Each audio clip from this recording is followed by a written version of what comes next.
एक समय जब गुरु का आदेश ही धर्म था और शिष्य की नजरों में गुरु ही भगवान। लेकिन क्या हो अगर वही गुरु शिष्य के खिलाफ तलवार उठाए? क्या हो अगर शिष्य अपने ही गुरु की चुनौती स्वीकार कर ले?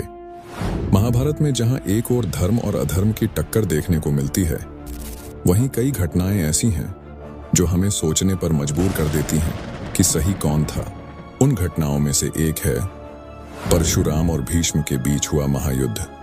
एक तरफ गुरु, दूसरी तरफ शिष्य, एक तरफ न्याय, दूसरी तरफ प्रतिज्ञा। और जब ये दो अपराजेय योद्धा आमने सामने आए तो पूरा ब्रह्मांड थम सा गया। इस घटना में सिर्फ शस्त्र नहीं चले, बल्कि मर्यादाओं की सीमाएं भी परखी गईं। तो आइए जानते हैं इस अद्भुत युद्ध की पूरी कहानी और समझते हैं कि असली विजेता कौन था। हस्तिनापुर के राजमहल में एक बालक जन्म लेता है।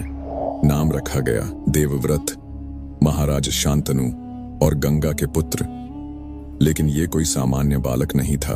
देवव्रत में तेज था, पराक्रम था और थी ऐसी बुद्धिमत्ता जो उम्र से बहुत आगे थी। राज्य के सबसे बड़े विद्वान, ब्राह्मण, क्षत्रिय सबने उसकी शिक्षा का भार उठाया। लेकिन जब बारी आई शस्त्र विद्या की, तो उन्हें सौंपा गया भगवान परशुराम को। परशुराम विष्णु के छठे अवतार, जिन्होंने एक युग में पूरे ब्रह्मांड को यह दिखाया था कि जब राजा अधर्मी हो जाए तो ब्राह्मण भी हथियार उठा सकता है। उन्होंने अकेले पृथ्वी को 21 बार क्षत्रियों से मुक्त किया था। उनका क्रोध, उनका धर्म और उनका बल अकल्पनीय था। और अब वही गुरु बने थे देवव्रत के आचार्य। देवव्रत ने उनकी छाया में वर्षों साधना की। गुरु की आज्ञा उनके लिए परम थी और यही समर्पण उन्हें भीष्म बनाता है। समय बीतता है, राजा शांतनु का हृदय एक मछुआरे कन्या सत्यवती की ओर आकर्षित होता है। पर समस्या ये थी, सत्यवती के पिता चाहते थे कि उनका पुत्र ही हस्तिनापुर का राजा बने। और तभी देवव्रत ने वो प्रतिज्ञा ली जिसे सुनकर स्वयं देवता भी कांप उठे। मैं आजीवन ब्रह्मचारी रहूंगा और कभी हस्तिनापुर के सिंहासन पर नहीं बैठूंगा। उस दिन से वो भीष्म कहलाए, क्योंकि उन्होंने भीषण व्रत लिया था। लेकिन यही व्रत उनके सामने सबसे बड़ा संकट बनकर खड़ा हुआ। महाभारत की जटिलताओं में एक दुखद पात्र थी राजकुमारी अंबा। काशी नरेश की 3 कन्याएं अंबा, अंबिका और अंबालिका। जब उनका स्वयंवर हो रहा था, भीष्म वहां पहुंचे और उन्होंने तीनों राजकुमारियों का हरण कर लिया। यह हरण उन्होंने अपने भाई विचित्रवीर्य के लिए किया था। लेकिन अंबा पहले से ही राजा शाल्व से प्रेम करती थी।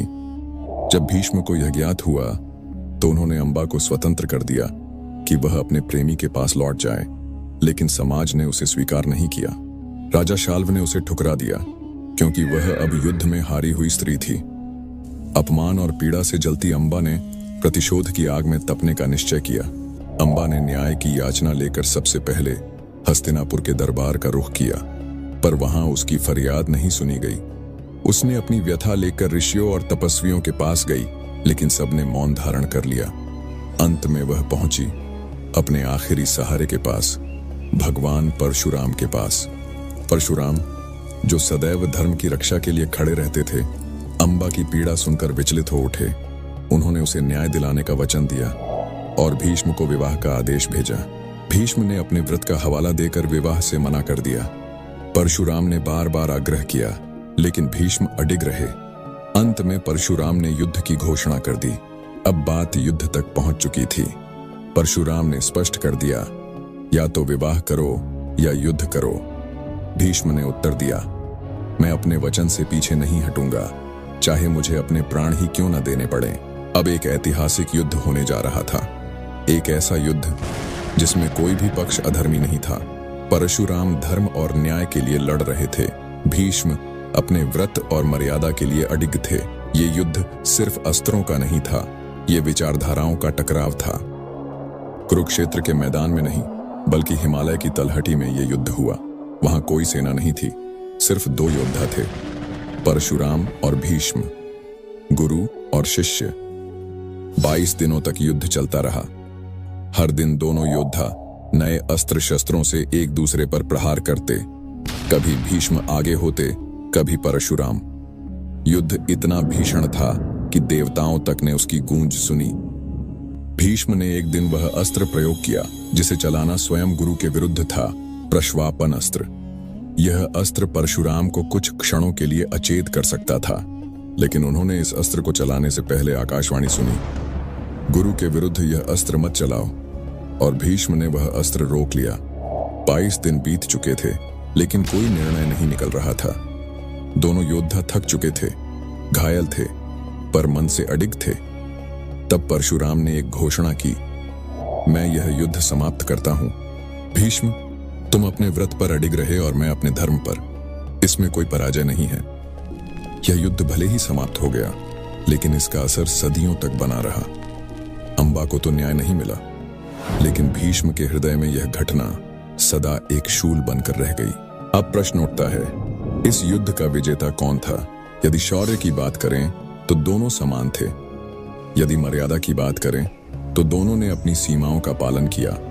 यदि उद्देश्य की बात करें तो दोनों अपने अपने लक्ष्य में असफल रहे। यह युद्ध हमें यह सिखाता है कि जीवन में हर प्रश्न का उत्तर तलवार से नहीं दिया जा सकता। कभी कभी मौन और त्याग ही सबसे बड़ी जीत होती है। वीडियो को लाइक और शेयर करना न भूलें और ऐसे ही अद्भुत कथाओं के लिए हमारे चैनल को सब्सक्राइब करें। कमेंट में बताइए अगली कहानी किस रहस्य पर होनी चाहिए।